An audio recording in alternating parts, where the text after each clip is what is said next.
Hello everyone and welcome back to my channel, Edmond Mindaros, and for today's quick tutorial, and I'm going to show you guys on how to resolve if safe mode with networking is not working and you're just not having any internet connections on your Windows computer while in a safe mode. Safe mode is a special diagnostic mode in the Windows operating system that helps you eliminate causes that prevent the operating system from working properly. It works by booting the computer without loading the third-party device drivers, providing minimal access to Windows functionality. And without further ado, and let's go ahead. So the first solutions we will do is to make sure the network adapter is enabled. All you have to do is to open up on a search menu. And dito sa search for app, so type mo lang dito yung settings. And then click mo lang dito yung open. So dito sa left side menu and select mo lang dito yung network and internet. So click mo lang yan. At dito sa right side ay scroll down. And then kailangan mo lang i-click dito yung advanced network settings. So itap mo lang yan. And dito sa advanced networking settings, so makikita mo dito yung network adapters. So make sure na naka-enabled yung ating network adapter. So nandito yung ating connections and then naka-enable siya mga kaibigan. Okay, so click mo lang yung arrow na yan and nandito yung kanyang details, yung media state naka-enable siya. So dapat naka-enable dito.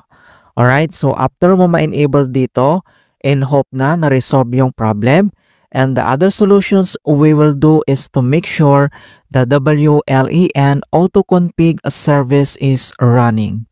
Kung paano ba yan natin gawin, all you have to do is to select on a search menu and dito sa search for apps, so type mo lang dito yung services and then i-click mo lang dito yung open. So once na-open mo na tong services at dito sa services local at dito sa right side, ay kailangan lang natin i-locate dito yung WLEN auto-config. So kailangan mo lang mag-scroll down and then hanapin natin dito yung WLEN auto-config. Alright, ito siya. So once na-locate mo na yung WLEN auto-config, so select and kailangan mo lang mag-double click. And then dito sa kanyang properties, dito lang sa general and dito sa startup type, so i-select mo lang yung arrow na yan and i-select mo lang dito yung automatic. And then dito sa baba ay click mo lang dito yung apply and i-click mo lang dito yung okay. Alright? And hope na na-resolve yung problem, but if the error still persists, and then close lang natin tong services. And the other solutions we will do is to run network troubleshooters. Kung paano ba yun natin gawin, all you have to do is to select or click on a search menu and dito sa search for app, so type mo lang dito yung troubleshoot settings and i-click mo lang dito yung open. And then dito sa troubleshoots, under dito sa options ay kailangan mo lang i-select dito yung other troubleshooters, so click mo lang yan. And then dito sa other troubleshooters, under dito sa most frequent, ay select mo lang dito yung network and internet. At dito sa right side ay kailangan mo lang i-click tong or i-tap mo tong run and wait natin. And then madadirect tayo dito sa help and support. So nandito lahat yung complete informations, details, the proper procedures, step-by-step method kung paano natin i-fix yung problem. So kailangan mo lang i-follow yung nakalagay dito lahat ng informations.